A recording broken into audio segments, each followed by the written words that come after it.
Paella is one of my favorite dishes to cook. If you think cooking paella at home is a big challenge, you're wrong. Let me show you how easy it is. First tip, getting the freshest and great quality ingredients are very important.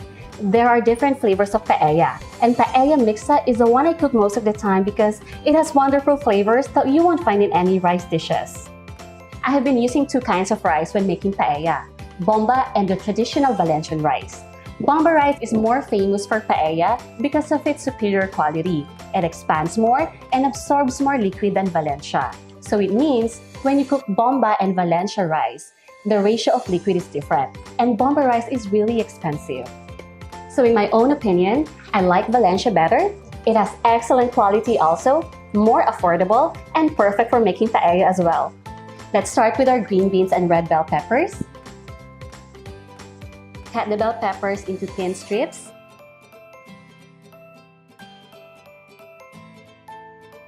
Now for the green beans, just trim the ends.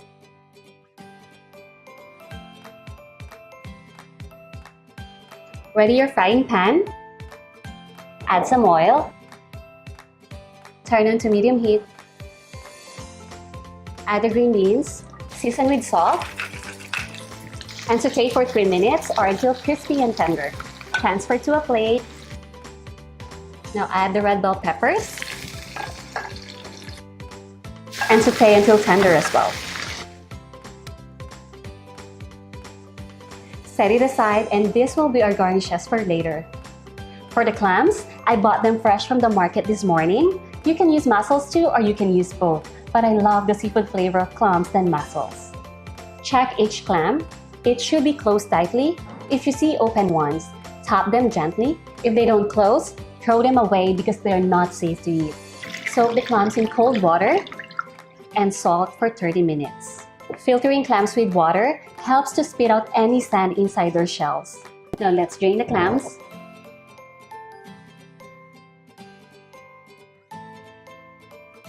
Brush off any sand by using a clean brush. Now to cook the clams, I'm going to use this amazing Berghoff stock pot. Add some water. Onions. Turn on the heat to medium. Add the clams. Cover it. And cook the clams until the shells are starting to open. The shells are already open, so it means our clams are already cooked.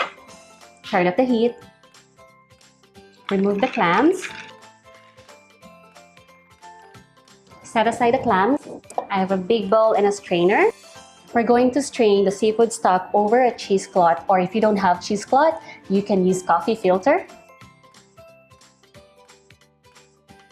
Let's pour the seafood stock. The cheesecloth and coffee filter will help to remove any remaining sand. Rinse the stock pot with water and put your seafood stock back to the pot. Since we are making paella mixta, I have two kinds of stocks. The seafood from the clams and chicken stock. They are both fresh and homemade, which is really good. This paella pan is 38 centimeters. It's good for 6 to 8 people. Turn on the heat to medium. Add light olive oil. Add the shrimps. Season with salt.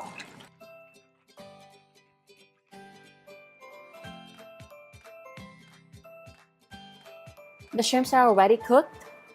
Turn up the heat.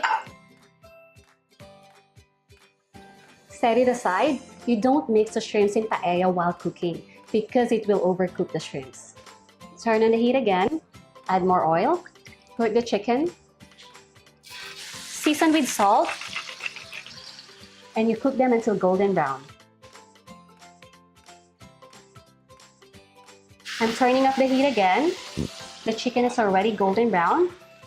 Going to transfer it to a plate. Now let's make the sofrito. It's the sauté of aromatics, and it will give our paella a beautiful flavor base. Put the garlic, onions, bell pepper, and tomatoes. When your pan is getting dry, add more oil. Stir it really well and saute them until they are softened. Tomato, onions, and garlic are the famous ingredients for sofrito, but with my recipe, red bell pepper will add sweetness and a little bit of spice. I'm gonna change to wooden spoon. Just keep cooking until the flavors melt and the water from the tomatoes has evaporated. The mixture should be thick enough to hold its shape in a spoon, like this. Add some paprika and stir fry for a few seconds to spread the aroma flavor. Add the chorizo, so you put your sofrito on one side. Fry the chorizo until brown.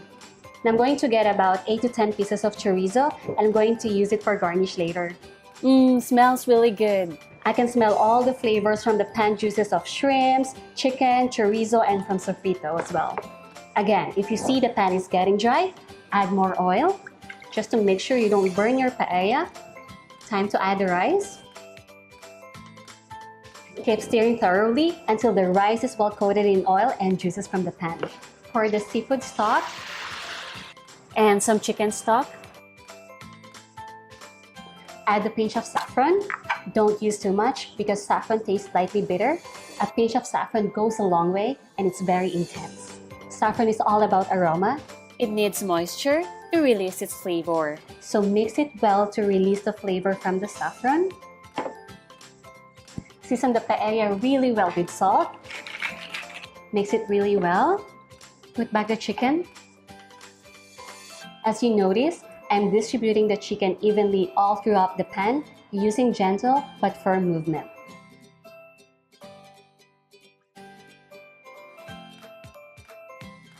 Do not stir from this point on because we are trying to avoid to break the beautiful grains of paella rice. Paella is not risotto that needs a lot of stirring, and when you cook your paella, you cook it on low to medium heat. Continue to simmer for 10 to 15 minutes. If your paella pan is larger than your burner, you rotate it every 3 minutes so all parts are over the heat and the rice cooks evenly.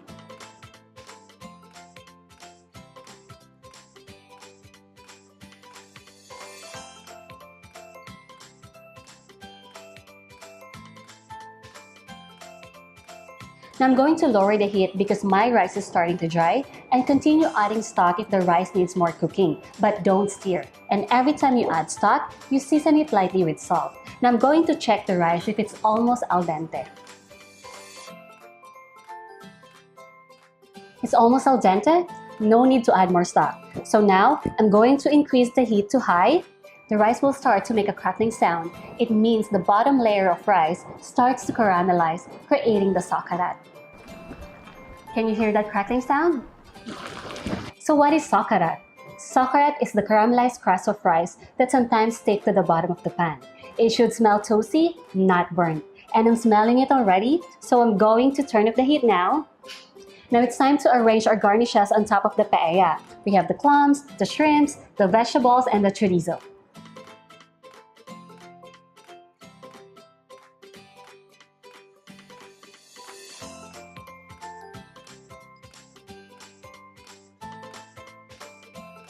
Cover it with foil and let it rest for 5 minutes and it's going to absorb more flavors.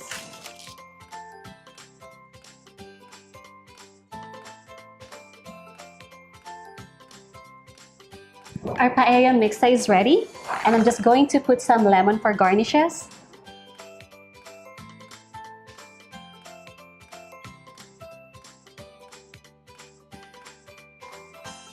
Traditionally, you serve the paella to your guests straight from the pan.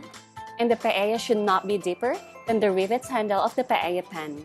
These are the rivets that I was talking about, and the height of paella is just perfect. Now let's try the paella. This brown layer is a result of cooking the rice on the bottom of the pan in brown oils remaining from the meats and vegetables. Now I'm going to try it for myself.